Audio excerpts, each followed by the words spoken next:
आता तुला माहिती आहे 20 वर्ष आणि त्याच्या आधीची 4 वर्ष म्हणजे मी 11वीत असताना गजेंद्रला मी पहिल्यांदा भेटले, आमची ओळख झाली.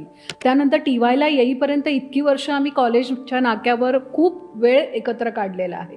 टी.वायला गेल्यावर घरच्यांनी फोर्स केला की आता लग्न करायला हवं, मग परीक्षा दे. नोव्हेंबरमध्ये मी लग्न केलं, मेमध्ये परीक्षा दिली टी.वायची. तर त्यामुळे ते योग्य वेळी झाल्यामुळे सगळ्या गोष्टी वेळेत वेळेत झाल्या वनश्री. कारण मुळात आम्ही दोघंही घडलो ते एकमेकांच्या सहवासातच. त्यामुळे आम्हाला ना एकमेकांना असं ॲडजस्ट करावं लागलं नाही, म्हणजे धरून बांधून किंवा मुद्दामून असं नाही करावं लागलं. इतके आम्ही यूज टू झालो होतो. आता काय होतंय माहिती आहे वनश्री की 29-30 पर्यंत मुलं मुली थांबतात, तोपर्यंत वेगळ्या पद्धतीने मॅच्युरिटी आलेली असते, वेगळी घडण बुद्धीची पण झालेली असते, शरीराची झालेली असते.